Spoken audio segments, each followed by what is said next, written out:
Mientras la oposición venezolana encara desde el lunes el proceso de validación de las firmas que podría conducir a un referéndum revocatorio sobre el mandato del presidente Nicolás Maduro, el oficialismo juega su partido sobre todo fuera de fronteras.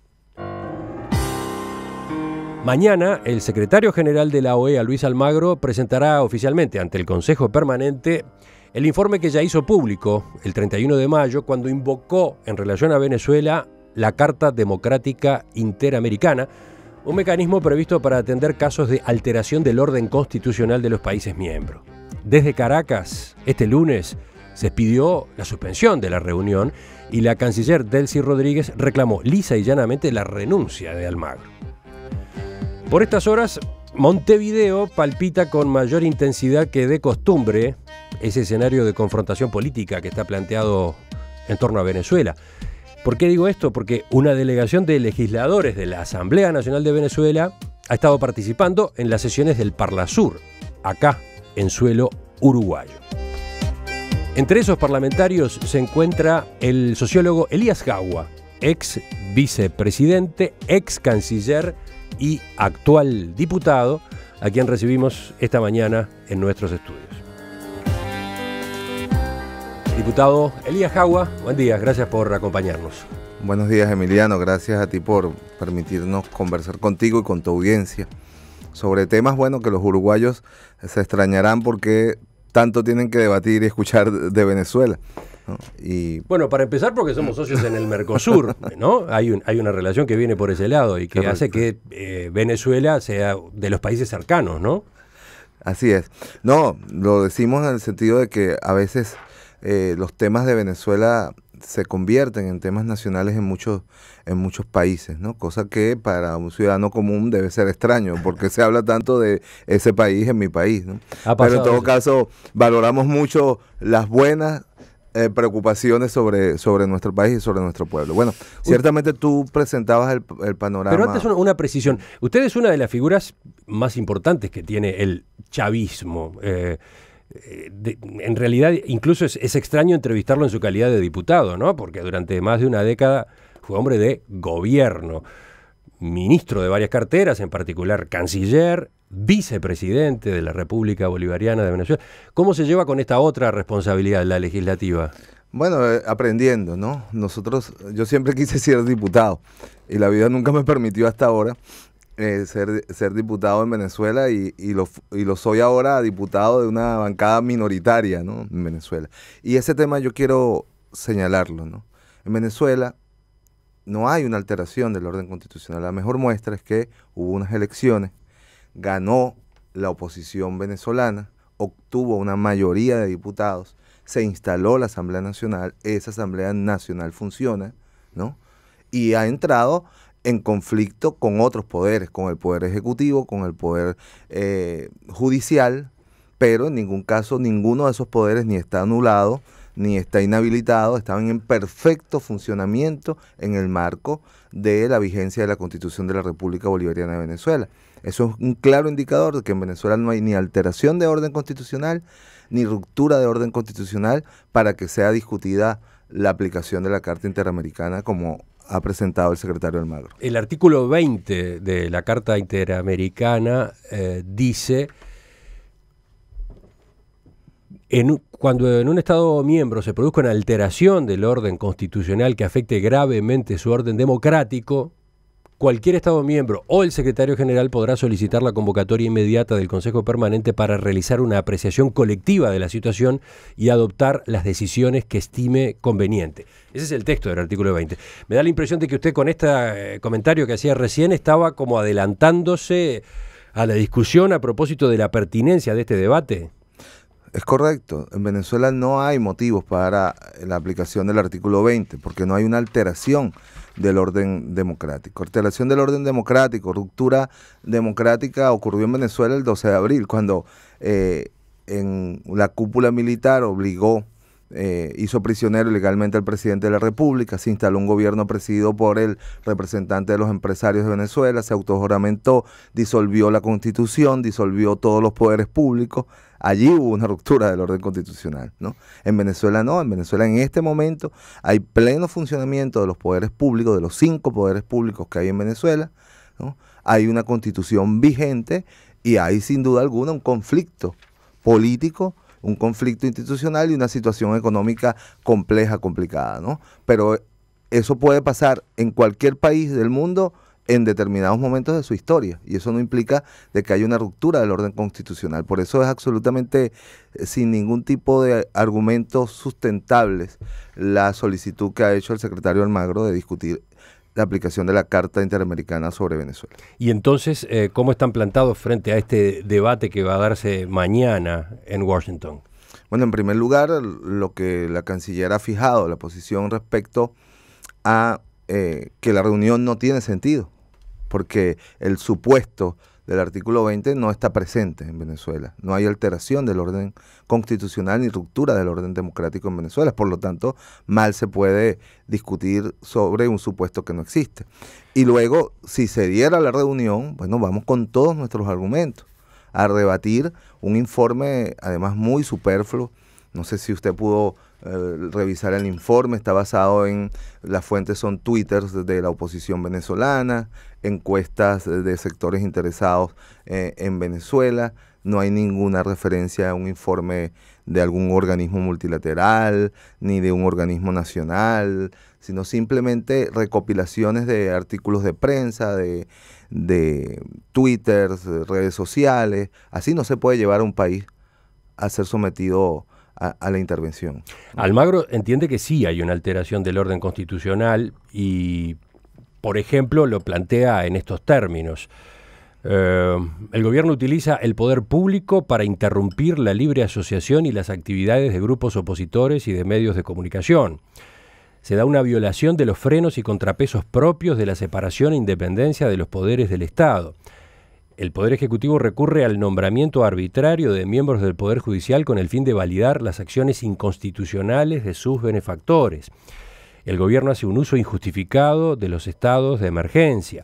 Realiza una interferencia arbitraria, inconstitucional o ilegal en las deliberaciones del Poder Judicial o el Poder Electoral. En fin, hay una serie de puntos que están sobre la mesa en esta discusión. Podemos rebatirlos uno a uno. En primer lugar, el Ejecutivo no designa a los miembros de los poderes públicos, los designa la Asamblea Nacional y fueron designados en los periodos que correspondían por las asambleas anteriores, por los legislativos anteriores. En Venezuela los poderes públicos, por ejemplo, el Tribunal Supremo de Justicia tiene un mandato de 12 años, cada magistrado, una vez que es electo. Es decir, hay magistrados del Tribunal Supremo que fueron designados hace 10 años, hace 8 años, ¿no? Y ese es el poder público que está conformado. Otros fueron designados el año pasado porque correspondían en ese momento, ¿no? Por el contrario, es la actual Asamblea la que ha pretendido, mediante una reforma de la ley del Poder Judicial, alterar la composición del Tribunal Supremo de Justicia para tener un Tribunal Supremo al servicio del plan de derrocamiento del presidente Nicolás Maduro. El estado de excepción en nuestra Constitución es un estado válido del cual puede hacer uso el presidente de la República Bolivariana de Venezuela frente a una emergencia. Y nosotros estamos ante una emergencia económica, una caída abrupta de los precios del petróleo de más de $100 a $20, colocó a la economía venezolana, además de otros elementos de ataque a nuestra economía, en una situación de escasez de divisas para mantener el abastecimiento, el funcionamiento del país. Eso es una emergencia económica. El presidente decretó una emergencia económica en ese sentido. En Venezuela hay plena libertad de expresión y cualquiera que pueda ir a Venezuela y prender en la mañana las televisoras, leer la prensa, puede constatar que eso que dice Almagro es totalmente falso.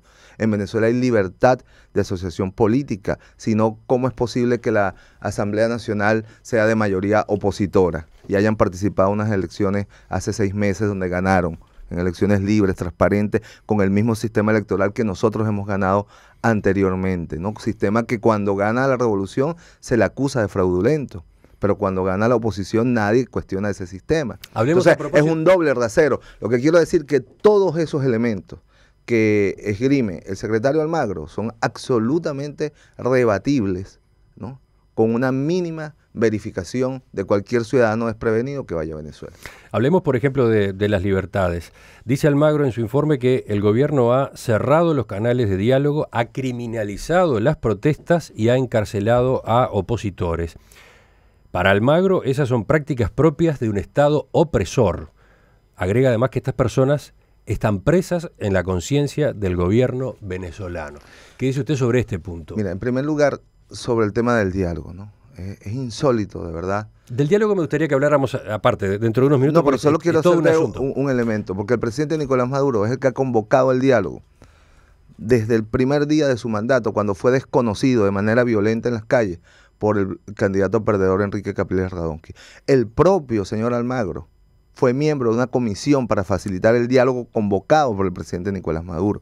De manera que es absolutamente malintencionado ese argumento que da Almagro acerca de que en Venezuela el gobierno ha roto los mecanismos de diálogo. Ahora mismo hay una mesa de diálogo convocada por el presidente Nicolás Maduro con el apoyo de UNASUR, con los expresidentes Zapatero que ayer hablaron ante la OEA, y es la oposición la que se niega a sentarse. Yo soy miembro de la comisión por parte del gobierno para ese diálogo de paz. Hemos ido 3 veces a República Dominicana y donde se ha escogido para iniciar el proceso exploratorio, y la oposición no ha ido, ha dejado embarcado a los expresidentes, ha dejado embarcada a la UNASUR, de manera que es absolutamente irresponsable un argumento como ese.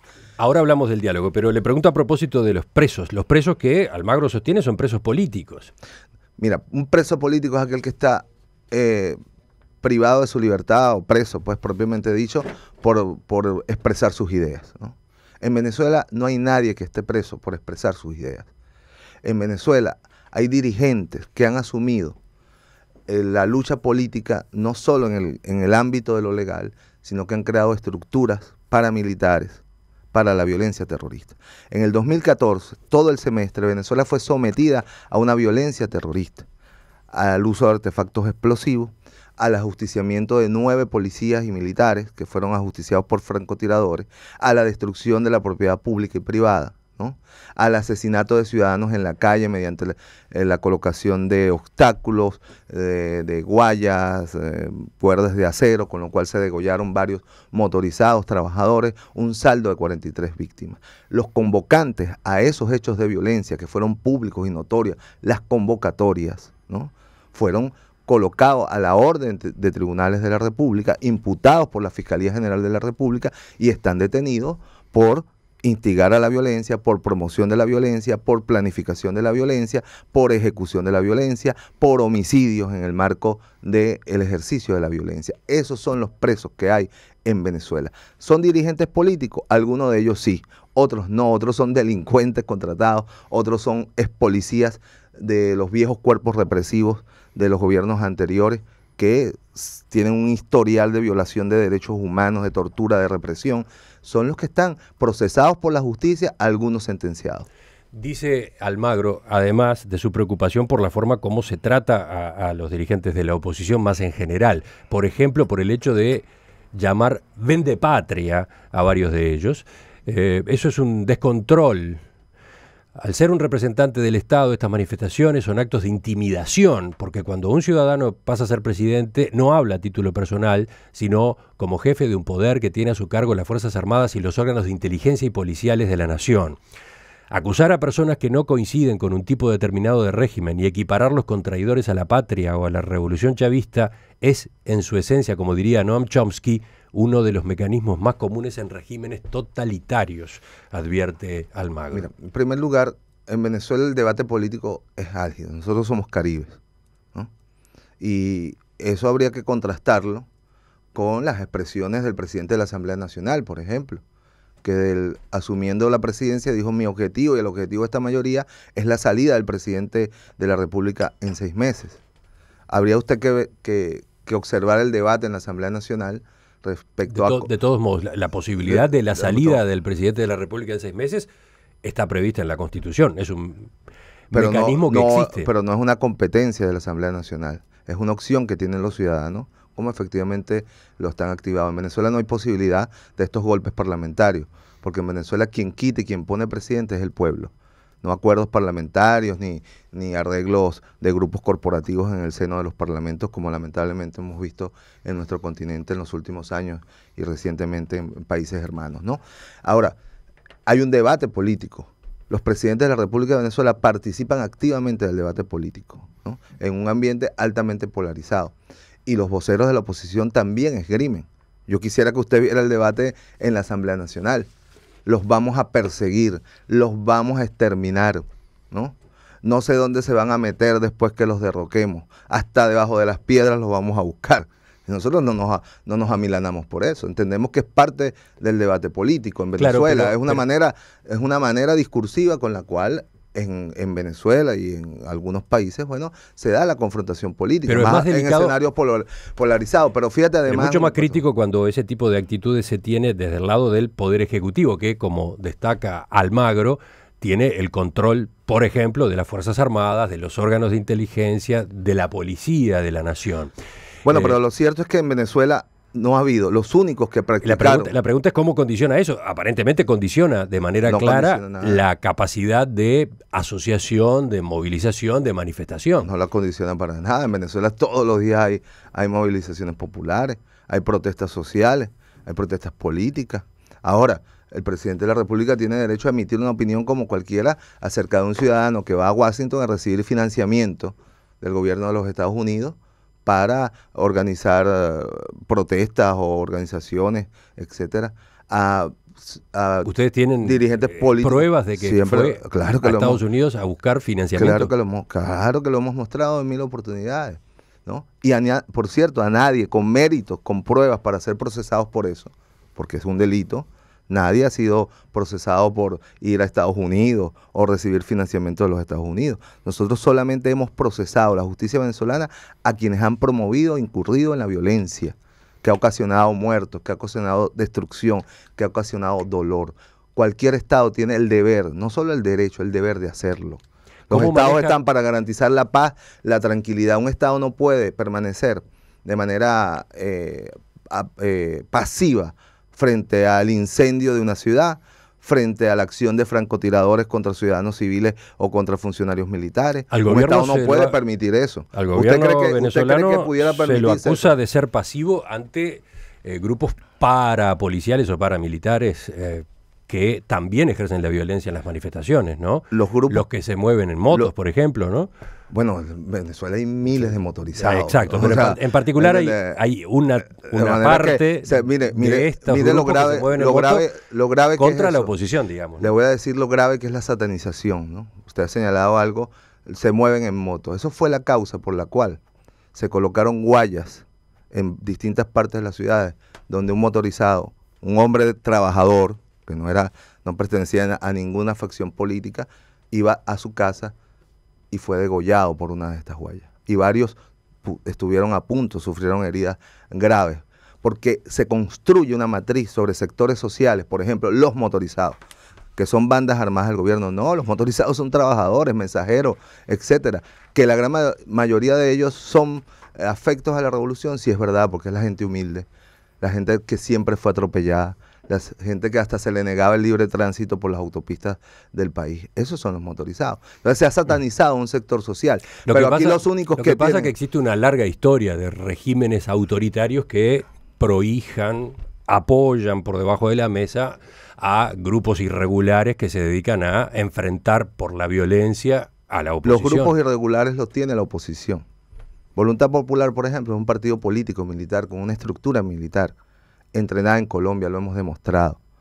Varios de los detenidos se ha comprobado, incluso con cooperación del gobierno del presidente Santos, que fueron entrenados en Colombia por las fuerzas paramilitares de Álvaro Uribe, ¿no? Lo que pasa es que todo eso se desconoce en el mundo, porque hay un cerco de silencio sobre la verdad de Venezuela y sobre la verdad de una oposición que está utilizando la lucha armada como forma de hacer política. Esa es la verdad de un sector de la oposición venezolana que el mundo no quiere oír, que el mundo desconoce, pero que ahí están las víctimas, ahí están los muertos, ahí están los destrozos, ahí está la destrucción permanente sobre la economía venezolana de estos grupos que han usado la política como fachada para la violencia terrorista. Esa es la verdad. Hace pocos días usted reclamaba una investigación sobre Enrique Capriles.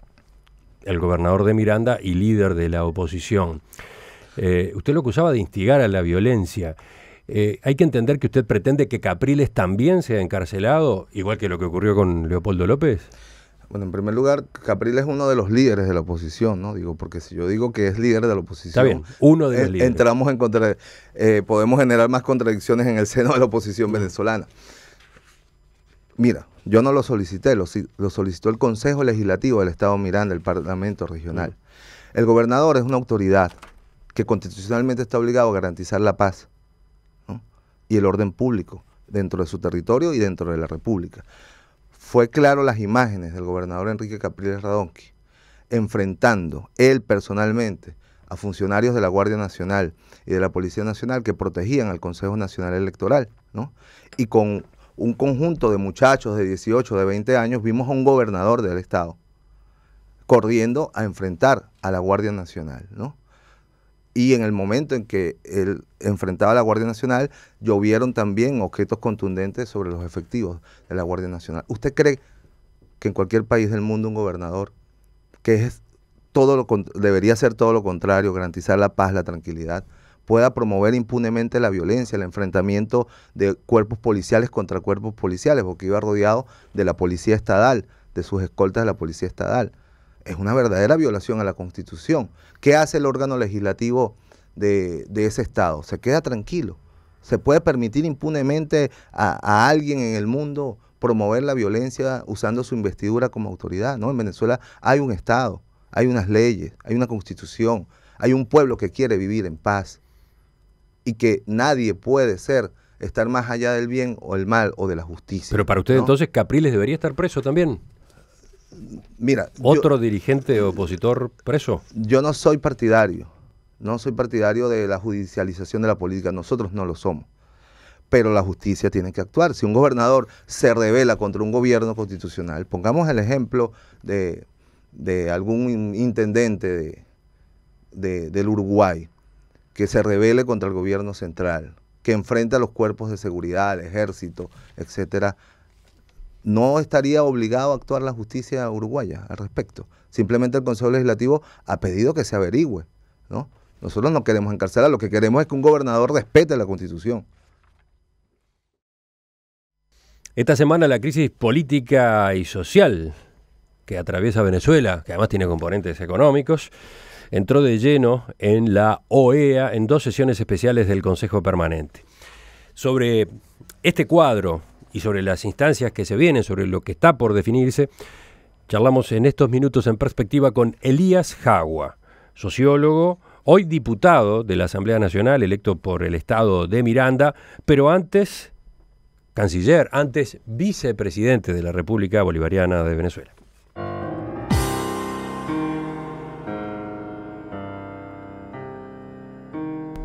Diputado Jagua, el informe de Almagro no se limita a analizar los componentes políticos del momento que atraviesa Venezuela, también se detiene en la crisis económica y social. Y me gustaría conversar sobre eso. ¿Cómo es que Venezuela llegó a esta situación tan crítica? ¿Cómo se explica desde el gobierno lo que está pasando? Bueno, en primer lugar, decirte algo. En ninguna parte de la Carta Interamericana Democrática se habla de que sea un motivo causal de su aplicación, de su activación, situaciones económicas, sociales ni naturales. Habla simplemente de ruptura de orden constitucional. De manera que eso es un argumento desde el punto de vista jurídico no aplicable para invocar la Carta Interamericana. Pero ciertamente en Venezuela hay una situación económica. ¿Cómo llegamos a esto? Varios elementos. En primer lugar, Venezuela tiene un problema estructural de producción por un país que durante 100 años se acomodó a vivir de vender petróleo, de la renta petrolera. A pesar de los esfuerzos que hizo la Revolución Bolivariana, con mucho apoyo entre otros países de Uruguay, por desarrollar una infraestructura agrícola, un método agrícola, una infraestructura industrial, etcétera, que se fue creada, digamos, en una década, no dio tiempo para superar una nueva caída de los precios del petróleo como la que comenzó a ocurrir a partir del año 2011. Conoce, ¿no?, estos temas. Usted fue ministro de Agricultura y Tierras de Venezuela en el año 2012. Sí. No, 2012. Bueno, estuve encargado, pero realmente estuve entre el 2006 y el 2009. Ahí está. Y fue ministro para la Economía Comunal de Venezuela entre 2003 y 2006. Estamos hablando de periodos largos. Fíjese, nos estamos remontando Correcto. al 2003, 13 años hacia atrás. ¿Cómo se explica que Venezuela no haya logrado superar estos problemas de su producción con la riqueza que por otro lado le suministraba el petróleo, ¿no? ¿Cómo puede ser que siga teniendo necesidad de alimentos básicos como arroz, harina, pasta o carne? Bueno, te voy a comentar. ¿Eso no es un fracaso serio? No lo es. Porque en Venezuela, en primer lugar, durante toda la década de la Revolución Bolivariana se incrementó la producción nacional, ¿no? Y eso es reconocido por quien objetivamente quiera estudiarlo de esa manera. Las propias estadísticas de las asociaciones de productores, grandes, pequeños, indican claramente cómo incluso logramos hacia el año 2009 autoabastecimientos en arroz, en maíz, etcétera, ¿no? Luego, eso en paralelo fue acompañado de un proceso de expansión del consumo. Venezuela es un país cuyas grandes mayorías estaban excluidas precisamente del acceso a los alimentos básicos indispensables. La revolución amplió la capacidad de consumo, no solo de alimentos, sino también de productos industriales, todo este tipo de cosas, que no logró acompasarse esa expansión del consumo con los elementos de la producción. La producción terminó siendo dependiente, o lo que sí no pudimos superar, a pesar de incrementar la producción industrial, la producción agrícola, fue la dependencia de los insumos externos, pues, ¿no? Con la caída de los precios del petróleo, los insumos, semillas, agroquímicos, etcétera, los productos industriales, los insumos industriales se vieron disminuidos y efectivamente afectó la producción nacional. Ese es el problema. Pero la caída de los precios del petróleo es algo reciente, relativamente reciente. De 3 años, absolutamente. Pero como te dije, nuestra producción depende en buena parte de insumos extranjeros. Históricamente ha sido así. Y nosotros logramos incrementar la producción, pero no logramos eliminar la dependencia de los insumos extranjeros para la producción. Ahí hay un problema estructural. Pues, podemos hacer autocríticas, si pudimos avanzar más rápido o no en la eliminación de esa dependencia, pero eso es lo que hay.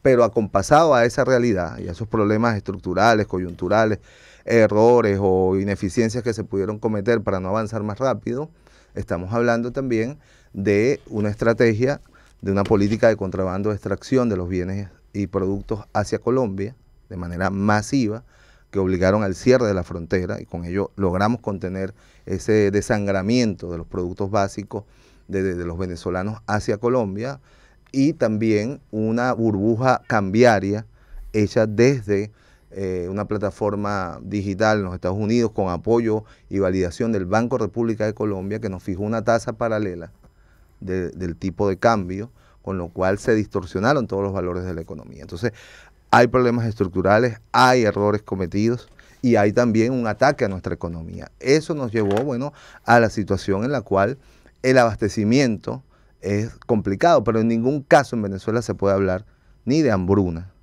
ni de desatención en la el índice de escasez social de productos de la canasta básica está en 56% en promedio, 70% para algunos rubros, pero además veamos los precios, ¿no? 1 kilo de arroz equivale a un día de trabajo según el salario mínimo.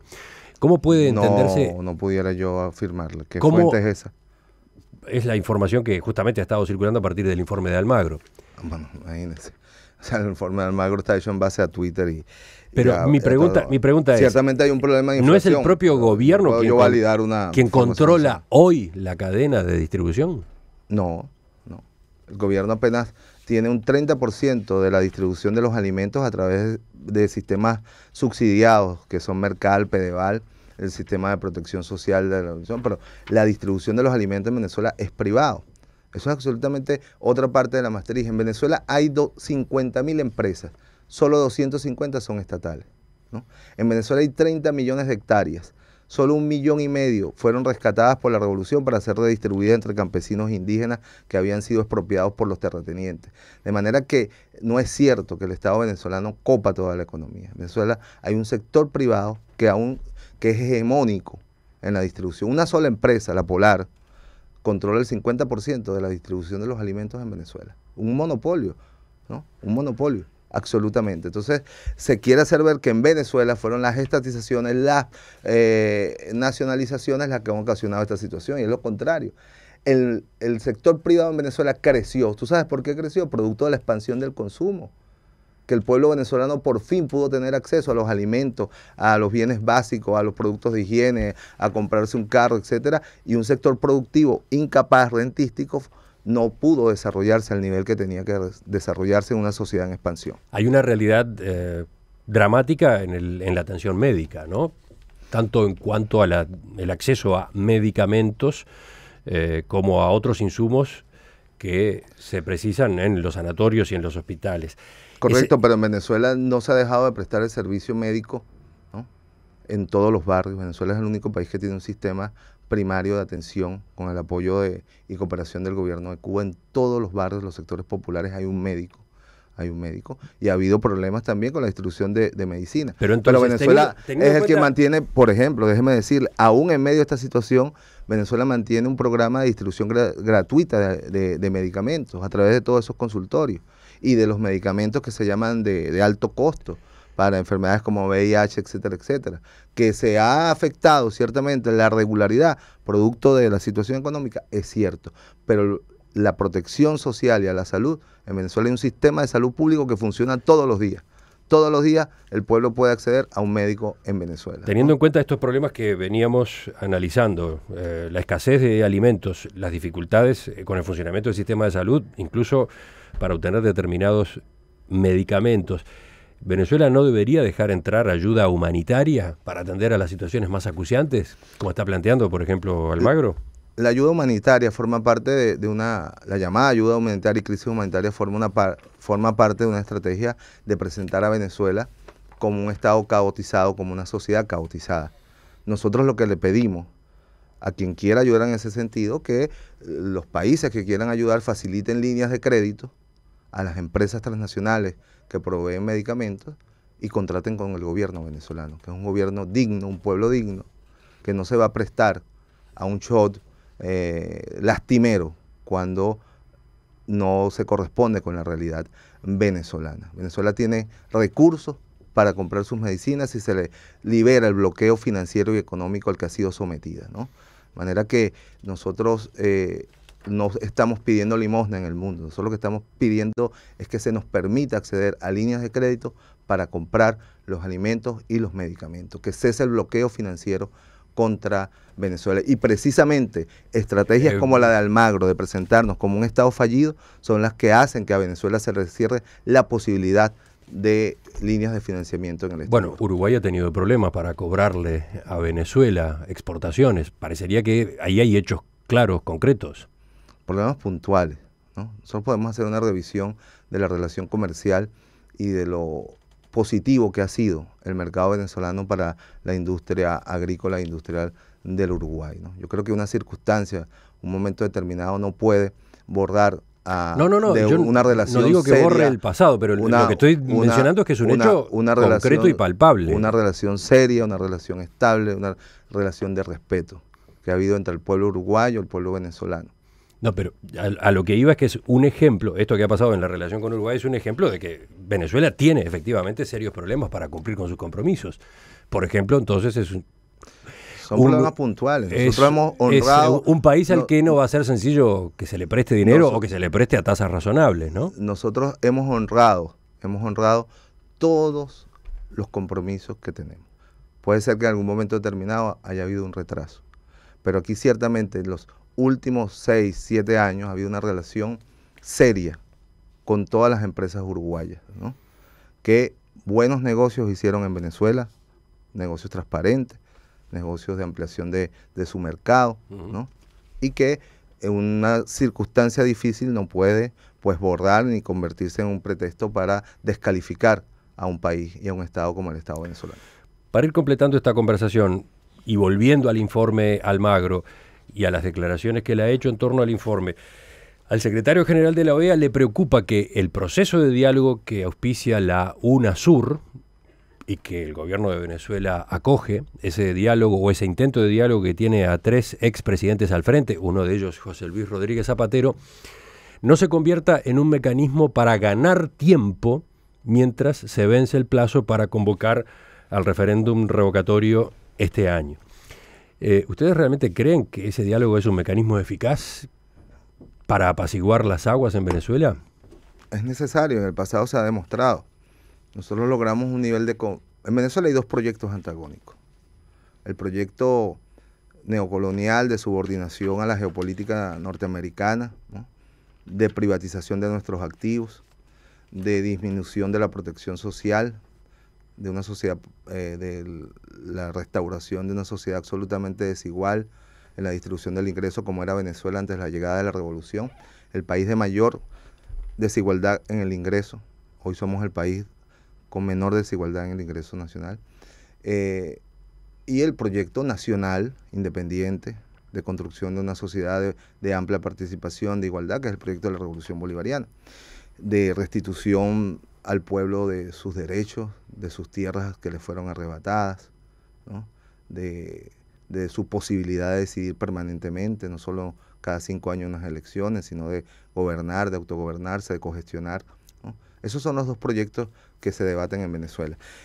Pero el diálogo, esos proyectos... La oposición, por ejemplo, está condicionando la participación en estas conversaciones a que realmente avance el proceso de referéndum revocatorio, que tienen la sensación que está siendo trancado, que está siendo bloqueado. Porque es que el problema no es el referéndum, el problema es el reconocimiento que tiene que hacer la oposición venezolana a una realidad en Venezuela y especialmente las élites venezolanas. Las élites venezolanas no pueden seguir desconociendo a esta fuerza popular revolucionaria que emergió con la fuerza de la historia desde 1998.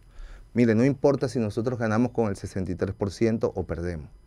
No importa si Venezuela tenga crecimientos económicos y no haya problemas de distribución como lo ha habido siempre. Ha habido el desconocimiento de las élites dominantes en Venezuela a través de sus partidos de la oposición, ¿no? De manera que el problema es estructural, no es un problema de un referéndum o no. Es un problema de que si se reconoce o se sigue desconociendo esta fuerza popular que es el chavismo, gane o pierde elecciones, esté o no esté en el gobierno. Ese es el problema central, ¿no? El referéndum revocatorio no hay nada que discutir, el referéndum revocatorio está en la Constitución. Nosotros no vamos a negociar algo que está en la Constitución. Y tiene un reglamento de aplicación vigente desde el 2007, no lo inventamos ayer, que tiene unos lapsos de 240 días. El referéndum pudo ser activado desde el 11 de enero de este año. La oposición esperó por sus contradicciones internas, que no pudieron ponerse de acuerdo en una sola iniciativa, hasta finales de mayo para iniciar el proceso. Saque cualquiera que me esté oyendo la cuenta, 240 días desde finales de mayo hasta el 31 de diciembre. No dan los tiempos para que el referéndum sea este año. Por eso hemos dicho, no puede ser este año porque los lapsos no dan. Ahora, el referéndum... También puede ser que no den porque el gobierno y las autoridades electorales van dilatando los plazos de cada una de las etapas, por ejemplo, de verificación de firmas, etcétera. Pero es lo previsto. El proceso es así, se lo explico rápidamente. Usted quiere revocar al presidente, crea un grupo promotor. Ese grupo promotor debe recoger 200.000 firmas para constituirse como grupo promotor. Ellos dijeron que recogieron 1.800.000 firmas, lo cual obligó al Consejo Nacional a revisar el 1.800.000 firmas. 600.000 de esas firmas eran fraudulentas, eran de personas muertas, de personas, firmas planas, copiadas, pues, ¿no? Y otro conjunto de irregularidades. Ese ha sido todo un tema de polémica también, porque algunos de los líderes de la oposición han dicho, mi firma está entre las que se considera que está falsificada. ¿Cómo se entiende eso, no? No, el caso del señor Capriles, que su huella no es la huella. No sé qué habrá hecho, pero ciertamente ellos ahí habían testigos de los dos sectores. Y ellos tuvieron que reconocer, y está en el acta, que la huella del señor Capriles no era la huella del señor Capriles. Eso es una realidad. Eso está en el acta, con los dos testigos, los de ellos y los de nosotros, ¿no? Ahora, luego de ese proceso, si se validaran las 200.000 firmas que se está haciendo en este momento, el proceso está activo. Viene la recolección de 4,5 millones de firmas, que son las que activan el referéndum revocatorio. Luego vendrá un periodo de campaña, por el sí, por el no. Luego vendrán las elecciones. Usted vota sí o vota no. Tiene que sacar más de un voto más que los que sacó el presidente Maduro para revocarlo. El presidente Maduro sacó cerca de 7.300.000. Se requieren más de 7.300.000 para sacar al presidente de la República, ¿no? Pero el punto crítico es si ese referéndum se organiza a tiempo para que los resultados sean unos y no otros. No, porque entonces las dos opciones, si se produce el referéndum antes de los 4 años del periodo, que son el 10 de enero, se va a una elección y se elige otro presidente. Si se hace después de los 4 años del periodo, lo culmina el vicepresidente que esté designado. Ese es el punto delicado. O sea, bueno, pero esa es la realidad. ¿La consulta conduce a un cambio de gobierno o no? Ese es, en definitiva, pero ese el es un dilema. problema de la oposición. Nosotros no queremos que el gobierno cambie. Nosotros no queremos que el presidente Nicolás Maduro se vaya. Entonces, la pregunta es, ¿por qué la oposición no activó el mecanismo desde enero de este año? Hubiesen dado los tiempos si lo hace desde el 10 de enero cuando podían hacerlo. Esperaron hasta mayo. Entonces no nos pueden pedir a nosotros, que no queremos que el presidente Nicolás Maduro se vaya, a que hagamos algo que además no nos corresponde a nosotros, sino al poder electoral. Pero usted dice que, en definitiva, entonces, teniendo en cuenta las circunstancias, desde el oficialismo se va a hacer todo lo posible para que el referéndum no sea antes del 10 de enero. Todo lo posible legalmente, porque hacerlo antes del 10 de enero sería ilegal, sería violatorio del reglamento, sería atropellar los lapsos, acortar los lapsos de manera ilegal. Hay plazos máximos y mínimos. Ustedes van a jugar con los máximos. Son 240 días, los mínimos, ¿no? Reconocido por ellos mismos. Sus organizaciones paralelas electorales publicaron información alertando hace unos meses que eran 240 días y que se estaba acabando el plazo para hacerlo. Eso está testimoniado en un documento de una organización que se llama Súmate, que funge como de organismo paraelectoral por parte de la oposición, ¿no? De manera que eso es una realidad, es legal. En Venezuela no puede haber cambio de las legislaciones electorales 6 meses antes, ni siquiera se pudiera modificar el reglamento, porque entonces la modificación del reglamento llevaría a que el proceso se activara 6 meses después, porque así lo dice la Constitución. No puede haber cambios, variaciones en las normas electorales 6 meses antes de un proceso electoral. De manera que estamos actuando apegados a la Constitución y al reglamento. Nadie nos puede obligar a nosotros a violar la Constitución y los reglamentos para facilitarle a la oposición que haga un referéndum revocatorio. En Perspectiva, da que hablar. Diputado Elías Jagua, le agradezco que nos haya acompañado esta mañana en Perspectiva. Muy buena entrevista, gracias. Volvemos a nuestra agenda dentro de unos minutos. Ya viene la mesa de este miércoles.